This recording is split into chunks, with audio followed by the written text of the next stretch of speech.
All right, it's Sunday, the Sunday before Christmas. So I have 4 more days before it gets to Christmas. And guess what? It's time to make the garlic pork. Uh, I have my trusted two recipe books, What's Cooking in Guyana, and my mom's recipes that I'll show you. Garlic pork is on page 34. There you go. Garlic pork 4 days before Christmas. I'm gonna do this in one cut so that I don't have to do any editing.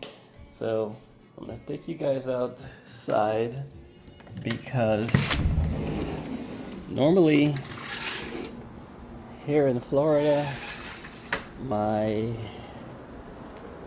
fine leaf thyme plant is flourishing, but this year, I'm going to show you, it has not done very well. I don't know why, but I have to dig into it. See, it's kind of struggling, and I got to find out why. So I actually had to go buy thyme for the first time in a long time. Yeah, it looks like it's doing okay, but I'll show you that it's not as healthy as it normally would be. So the prepping is already happening. I have your trusty vinegar from Broward Meats, peeled garlic, fine leaf thyme. I'm using jalapeno peppers for the heat.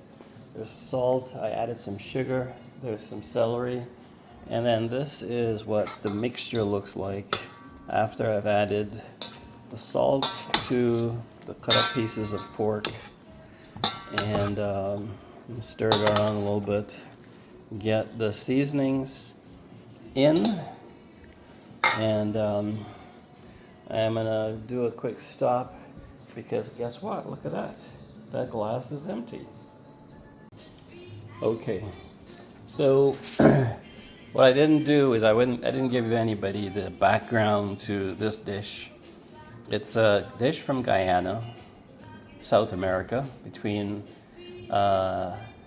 lodged between Brazil and Venezuela, and it was brought to Guyana from the Portuguese, who were brought to Guyana by the British after slavery.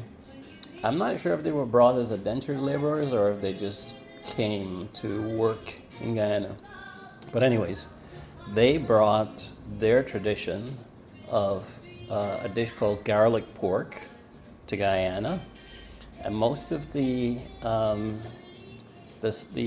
Portuguese who came to Guyana at the time came from an island called Madeira, and they had ended up having a lot of Portuguese in Guyana at one point. There was even a political party that was formed by the Portuguese in Guyana at one point to run for power, and they succeeded in forming a coalition with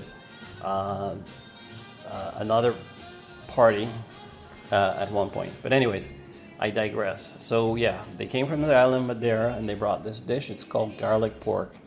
Of course, the garlic is the big ingredient. This year I'm actually adding some other seasonings, and I have to give a shout out to Jihan Can Cook, Guyanese blogger, because she inspired me to do two things. One is season the meat a little bit more than normal. So I added cilantro or celery. I am adding peppers, which I don't normally add.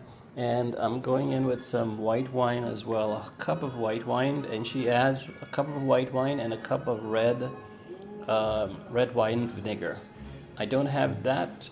I misread her blog, so I thought it was red wine, but it's red wine vinegar. So I'm going to go add that in later on. And of course, it's Christmas time. I'm having a little glass of wine here whilst I'm doing this cooking.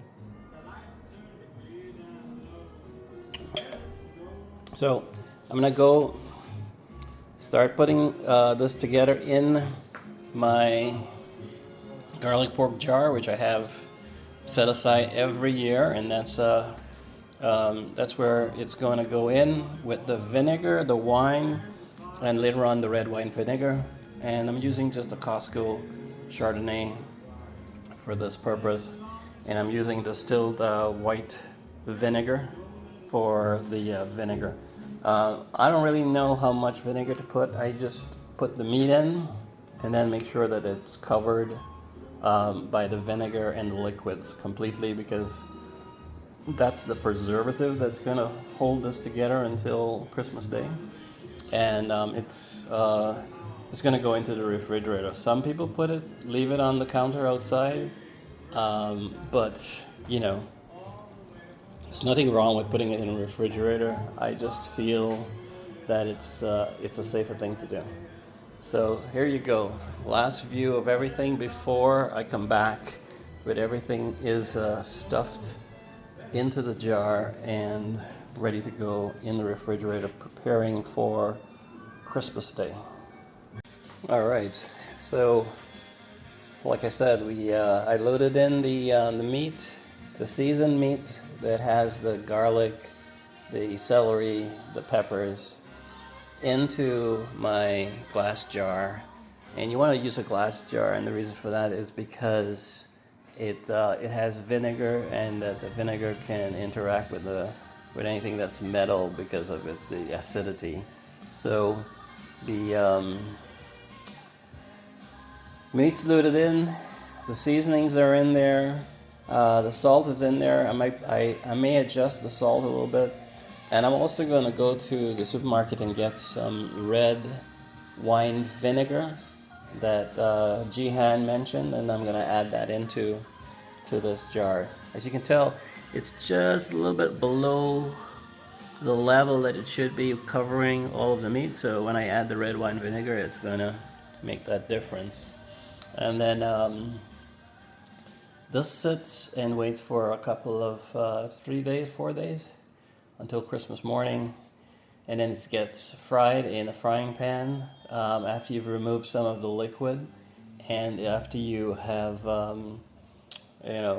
woken up and gotten ready to go have a delicious Guyanese traditional breakfast. I am going to be making homemade flatbread, which you also eat with this. And I'm also going to be making pepper pot in about a day or two, which is another traditional dish that we have at Christmas, on Christmas morning, in the Christmas season. All right, so that's it, guys. Total covered video of everything that I did. Very simple, actually. It took me not even 30 minutes to do this. Once I had everything set up, I had the garlic, the peppers, the thyme, the celery, and of course a little bit of wine for encouragement. A shout out to Costco for their sea salt, fine grain, staple in our household for the last 20 years or so. And all right, over and out.